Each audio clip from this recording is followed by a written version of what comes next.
გამარჯობა, მოგესალმებით. ამ ვიდეოში ვისაუბრებ Boys-ის მეხუთე სეზონზე, რომელიც ახლახან სამთავრდა და განვიხილოთ ვაფშე რა ხდება ამ სეზონში ახლა. მანამდე არ დაგავიწყდეთ, რომ გამოიწეროთ ჩემი არხი და ლაიქოთ ეს ვიდეო და დამიკომენტაროთ თქვენ რას ფიქრობთ ამ ბოლოსზე. ოკეი, ახლა რა ხდება? ზოგადად ახლა დასასრულზე რო ვთქვა, ჩემი აზრით ზუსტად ისეთი იყო, როგორიც ბოლო ორი სეზონი იყო და არ გამიცრუდა იმდენად იმედები, იმიტომ რომ მოლოდინიც არ მქონდა მაღალი. ახლა ეგრევე მინდა ვთქვა ის, რამაც ყველაზე მეტად მომიშალა ამ სეზონში ნერვები, იმიტომ რომ მთელი 4 სეზონი გქონდა Homelander-თან ისეთი მომენტები, სადაც აი ბოლო დონეზე არის მისული, რაღაც უნდა აიწყვიტოს, გადაწვას ყველაფერი, მაგრამ ბოლო წამს ჩერდება. და ამ სეზონში ველოდებოდი, რომ რაღაცა ესეთი მოხდებოდა უკვე, მაგალითად ფრენა 37-ის ვიდეო, რომლის გავრცელებასაც ყველა ველოდებოდით, რომ მოყვებოდა Homelander-ის საშინელი კატასტროფა, გაანადგურებდა ყველაფერს, როგორც წინა სეზონებში დაგვირდა, მაგრამ როცა პირველივე 5 წუთში ამ სეზონის გაავრცელეს ეს ვიდეო და Sage-მა გააჩერა Homelander-ი, რომ არ გაეკეთებინა ეს ყველაფერი, AI-ს დააბრალეს და უბრალოდ ეს ჰაიპი ჩაკლეს. ანუ ფრენა 37-ის ვიდეოს ტყუილად ვინახავდით თურმე, იმიტომ რომ გაავრცელეს და ჩემი ფეხები. ოკეი, კაი, ახლა პირველი სერია არის თითქოს და ეგრევე განადგურებით ხوار დაიწყებენ. და მივყვეთ ახლა რა ხდება ახლა სხვა სერიებში. თავარი პერსონაჟი Soldier Boy, რომელიც მესამე სეზონში კრიოგენულ კაფსულაში ჩასვეს, მეოთხე სეზონის ფინალში ვიპოვეთ.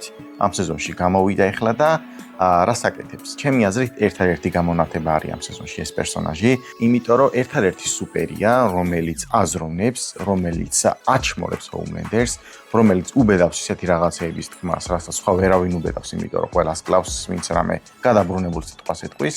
მაგათი ურთიერთობა ცალკე გადაობა არის კიდე, ვაფშე რა სცენები აქვს და რა დიალოგები მთელ სეზონში, აი, რა ვიცი. აი, ყველაფერს ცდება, რაც კი შეიძლება. გინდა იუმორი, გინდა რა ვიცი, რა თემებსაც ეხებიან, ყველაფერი ვაფშე. ეხლა გადავიდეთ თავარზე, რაც არის სერიალში ახალი შენაერთის შემოსვლა, რომელსაც V1 ქვია, რომელიც ვირუსის საწინააღმდეგოდ გამოდგება უძლებს, ვინც გაიკეთებს ამას და უკვდავს ხდის ასევე, ანუ როგორც Soldier Boy არ ბერდება, ეგეთ პონჩი იქნებოდა Homelander-იც. ამით კიდე ვირუსის თემა ჩაიფარცხა, რომელთაც ცდილობდნენ, რომ Homelander-ი მოეკლათ ამ სეზონში. ამ V1-ის ძიებაში სხვადასხვა ადგილებში მივლიან Butcher-ის სასტავიც, Homelander-იც და Soldier Boy-იც ეძებენ და მიადგებიან ერთ-ერთ ტიპს, რომელიც არის სპიცტერი და ზებუნებრივის ხალხმა გაიხარა აქ, იმიტომ რომ მე კი არ უყურებ, ხა არ მაქვს ნანახი. მაგრამ კაი იყო, რომ გაუსწორებს ფანებს, ვისაც ზებუნებრივ შეევასებოდათ ეს ორი პერსონაჟი. და ერთ პატარა სცენას რო შევეხოთ ამ სერიაში, აი Homelander-ი როზის სადღაც კუთხეში, აი პატარა რაღაცა იდიოტი ტიპივით, რაღაცნაირი მიჩმორებული ტიპი არის, სკინ სუპერზალებიანი, გინდ უსუპერზალო. და სხვათა შორის მოდი ამ სცენაზე ვილაპარაკოთ, იმიტომ რომ თუ ამ დებილ ტიპს შეუძლია პირიდან ისეთი კვამლის ბოლის თუ რასაც უშვებს მაგის გამოშვება და ეს Homelander-ს თიშავს და ასევე ამ სპიცტერ ტიპს თუ შეუძლია რომ Soldier Boy გახლიჩოს, როგორც სხვებს ხლიჩავს ხოლმე, იმიტომ რომ ანუ Soldier Boy გარბის და სხვებს ახვედრებს წინ. ანუ ეშინია რომ გახლიჩოს. ანუ ესე იგი შეუძლია და რახან Soldier Boy-ც Homelander-ის სიძლიერის არის, ეგეთი გამძლეობა აქვს. ესე იგი შეუძლია რომ Homelander-იც გახლიჩოს და რაღაც პანიკობენ და რაღაც ეხვეწებიან Soldier Boy-ს რომ Homelander-ი მოკლას, რომელიც დააგდეს. ანუ დააგდე და ეგ გაიყვანე ხელში და გახლიჩე, რა ვიცი, რაღაც ელოდები Soldier Boy-ს, ხო? და თუ არ შეუძლია, მაშინ Soldier Boy რაღაც გაუღვის, ან მოკლედ კიდე ერთი ეს იდიოტური სცენა, სადაც სუპერძალები როგორ მუშაობს, დაკიდებული აქვთ, ანუ როგორც აწყობს ისე წერენ ამ სუპერძალებს. კაი, მოკლედ იპოვიან ამ V1-ს, რომელიც Soldier Boy-ის წარსულიდან აქ ერთ პერსონაჟს, გაიკეთებს Homelander-ი და კიდე ერთი მომენტი, სადაც მოველოდებით, რომ Homelander-ი შემდეგ სერიაში გადაუვლის ყველაფერს, ისე მთავრდება ეს სერია, მაგრამ არაფერი, ანუ აქაც ჩაკლეს ჰაიპი, ტიპმა V1 გაიკეთა, ესეთი სცენა ქონდა და შემდეგ სერიაში აკეთებს სრულ სისულელეებს და დებილიზმებს, რაც კი შეიძლება რომ გააკეთოს, იმის მაგივრად, რომ ნახოთ ისეთი სცენები, სადაც Homelander-ი გადაუვლის ყველაფერს, ქალაქებს, ასე შემდეგ. რატო კლავენ ესე იმის ჰაიპს, რომ Homelander-მა გადაუაროს ყველაფერს, არ ვიცი. და გადავიდეთ ახლა შემდეგ სერიაზე, სადაც ვხედავთ თუ რა სიდებილეებს და სასაულებრივ რაღაც სისულელეებს აკეთებს Homelander-ი, ჯერ რა თემებს ეხებიან საერთოდ, ანუ ჰომლენდერმა გადაწყვიტა რომ ღმერთი გახდეს, ამასთან დაკავშირებით რაღაცა იესოსთან ჩაძმაკაცების ტრეილერი ჩაწერა და ხალხს აჩვენა. მოკლედ აი რა წარმოუდგენელ ტვინგამორეცხილობებს აკეთებს და უკეთებს ხალხს სერიალში. აი რა საერთოდ სცენარისტებს საიდან აფიქრდებათ ეს რაღაცეები არ ვიცი. ან მსახიობები როგორ თანხმდებიან საერთოდ ეს რაღაცეებზე. გარდა ამისა კიდე ესეთ თემებს რო შევეხოთ, ანუ ღადაობენ ყველაფერზე, მაგალითად ომებზე ღადაობენ. ამერიკა ხო ეხმარება რაღაც ქვეყნებს ომებში, ან თვითონ ომებს ან რაღაც ეგეთ მაგეებზეც ღადაობენ. ბოისის სამყაროში არის რომ სუპერგმირები ყავთ გაგზავნილი სხვადასხვა ქვეყნებში დასახმარებლად და მაგათ უკან იბრუნებენ რომ კიდიათ უკვე სხვა ქვეყნები და ღადაობენ ამ ომებზე, ტრამპზე ცალკე ღადაობენ, იმიტომ რომ ჰომლენდერმა რომ ღმერთად გამოაცხადა თავი ტრამპს თურმე მაგ დღეს დაუდია ტვიტერზე ან X-ზე პოსტი რომ რაღაც ესეთი ილუსტრაცია დაუდია თურმე, ანუ ღმერთად გამოაცხადა თავის თავი მაგანას თუ რაღაც ეგეთი. მოკლედ აი სრული ეს სერიალი არის ამერიკის პაროდია სრული. აღადაობაც არის სუპერმენი რომ ისეთი ამერიკა არის როგორცაც გვაჩვენებენ და ჰომლენდერი რომ ისეთი ამერიკა არის როგორც სინამდვილეშია და მოკლედ ანუ სულ ესეთი ღადაობებია და არავი წარმოუდგენელი თემები არის ამ სერიალში და კიდე აი Soldier Boy რო სურათში ჩასვეს სადაც პუტინს ხელს ართმევს რა ვიცი ანუ ვაფშე რა ხდება. კაი მოდი ახლა ორი წამით დასაწყისში დავბრუნდეთ და A-Train-ზე მინდა რომ ვილაპარაკო. როგორ მოხდა A-Train-ს და Homelander-ს შორის ბრძოლა. ვხედავთ რომ A-Train შეუძლია ისეთ მდგომარეობაში შევიდეს, როგორშიც Quicksilver-ი შედის ხოლმე X-Men-ების ფილმებსაც ნანახი გაქვს. ანუ შეუძლია რომ თითქმის გაჩერებულ დროში იმოძრაოს და ასევე ვხედავთ რომ ასეთ მდგომარეობაში შემოსვლა Homelander-ს არ შეუძლია. ცოტა სერიოზული ფილმი რო განვიხილოთ ახლა. მაგალითად Snyder-ის ლიგაში ვხედავთ რომ ცდილობენ Superman-ი შეაჩერონ და ამ დროს Flash-ი გადაწყვეტს რომ ესეთ მდგომარეობაში შევიდეს და ისე შეეწინააღმდეგოს Superman-ს. და ვხედავთ რომ Superman-ი ესეთ მდგომარეობაში შემოდის რა, მაგასაც შეუძლია რომ გაჩერებულ დროში ისე იმოძრაოს როგორც Flash-მა. და გასაგებია მაგრამ თუ ესეთ მდგომარეობაში შემოსვლა ეხლა Homelander-ს არ შეუძლია, მაშინ A-Train-ს არანაირი სადარდებელი არ აქვს, იმიტომ რომ გაჩერებულ დროში გაიყინება Homelander-ი და სანამ ეს რომელიღაც მეორე ქვეყნის ბოლოში წავა, გაიქცევა ამას, Homelander-ი აზრზეც ვერ მოვა, მაგრამ აქაც იყიდებენ თუ როგორ მუშაობს ეს სუპერძალები და უბრალოდ მარტივი chasing-ის სცენა არის.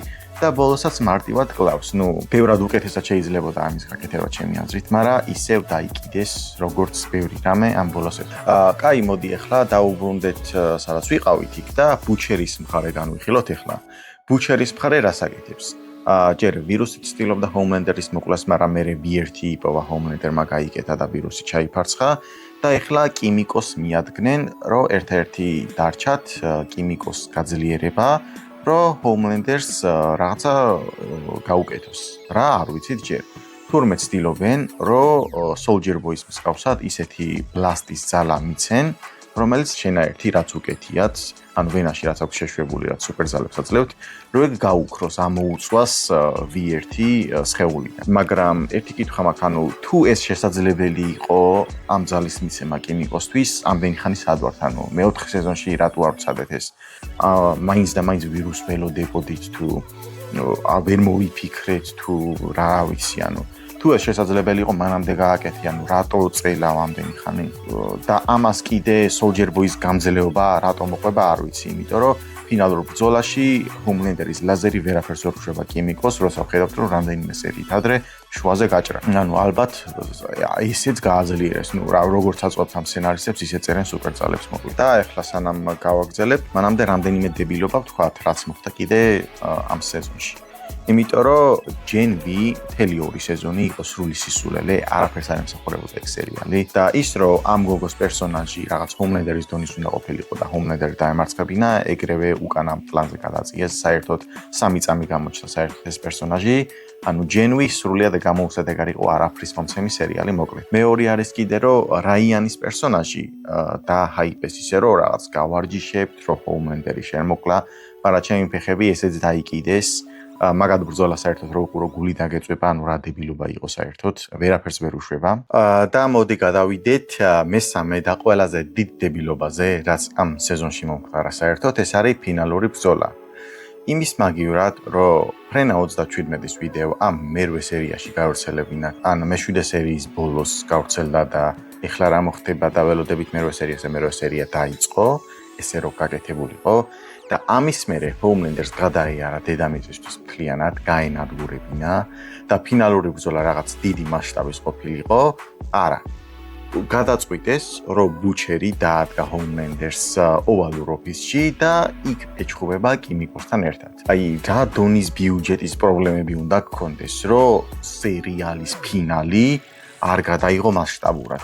ეგეთი რა ცოტა ფული მოქცეს, რომ ესეთი უღიმღამო ფინალური ბრძოლა იყო. ანუ კი პაროდია არის, დებილური სერიალია, ცოტა რაღაც ეგეთი ტრეშ მიმართულება აღაღებული და სერიოზულად არ უნდა აღიქვა, მაგრამ მაინც ახლა აქვთ ეს სუპერძალები და შეუძლიათ და რატო არ იყენებენ? არ ვიცი. რატომღაც გადაწყვიტეს, რომ 4 კედელში გიფსო კარდონში მომხდარიყო ფინალური ბრძოლა. და ამ ბოლო ბრძოლაშიც გამოჩნდა კიდევ ერთი მომენტი, სადაც სრულიად დაიკიდეს თუ როგორ მუშაობს ძალების სცენარისტებმა, იმიტომ რომ 1000 ჯერ გვაქვს ნანახი, როგორ შეუძლია ჰოუმლენდერს 2 წამში აფრინდეს ძალიან სწრაფად კოსმოსში მე-9 საათზე სადღაც და უკან დაფრინდეს ის, მაგრამ აქ გადაწყვიტეს, რომ სრულიად ნელი იყოს, რაც კი შეუძლია. ანუ ამ სეზონში ის მაინც არ გვენახა, როგორ გაიკიდა A-Train-ს, ხო?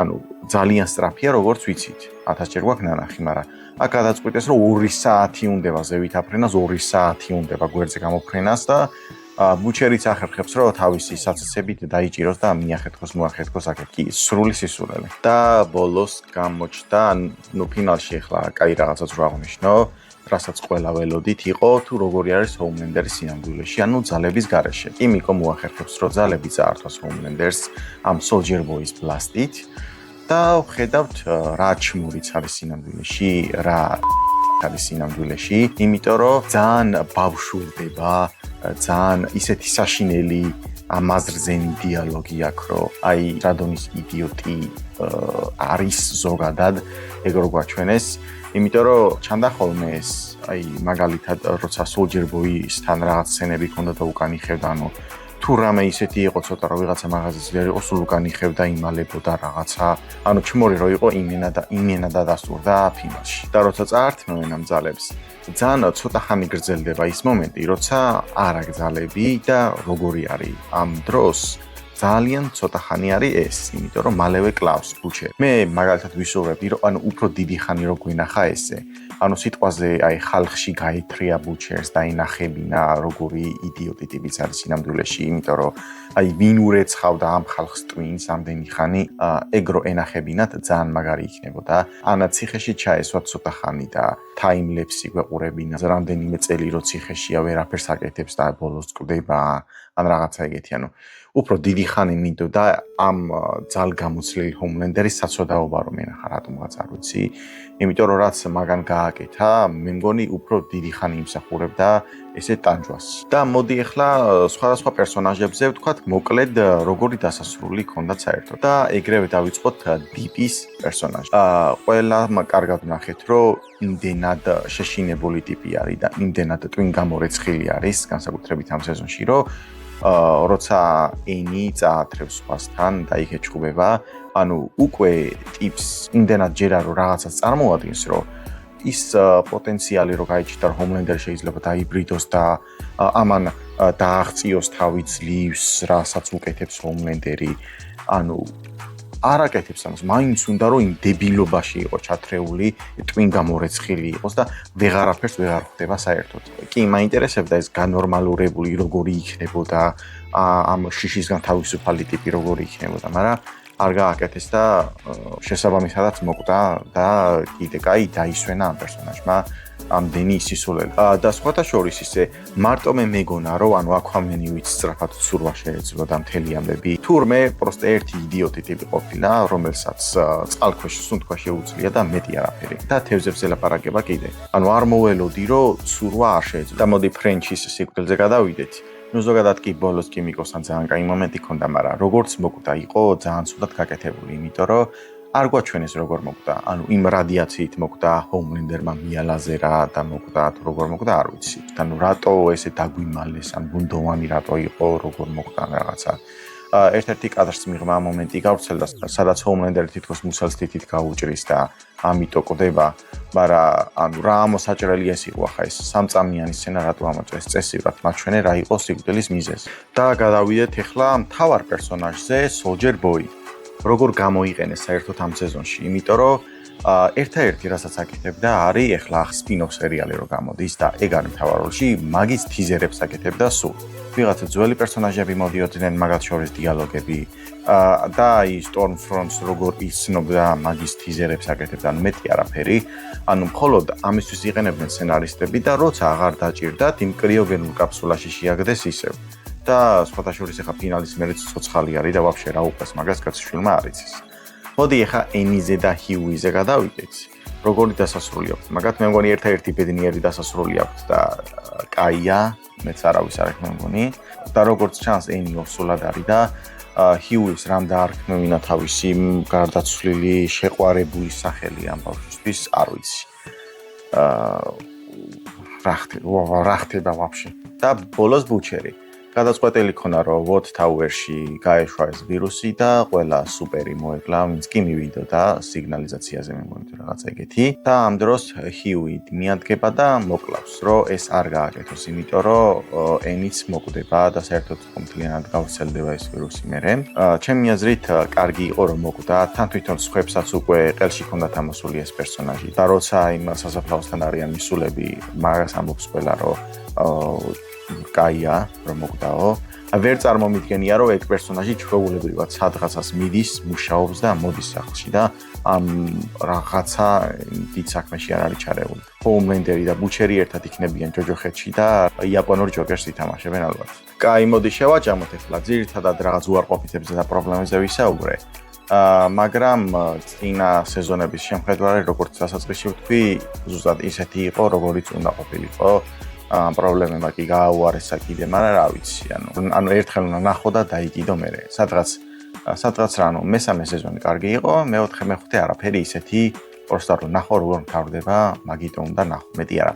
მოდი აქ მოვრჩეთ და სანამ დაგემშვიდობებით, მანამდე გეტყვით, რომ თქვენ დამიწეროთ კომენტარებში, რას ფიქრობთ, თქვენ რა მოგიშალათ ნერვები, ან საერთოდ თუ იყო რამე რაც მოგეწონათ ამ სეზონში და რომ დალაიქოთ ასევე ჩემი ვიდეო და გამოიწეროთ არხი.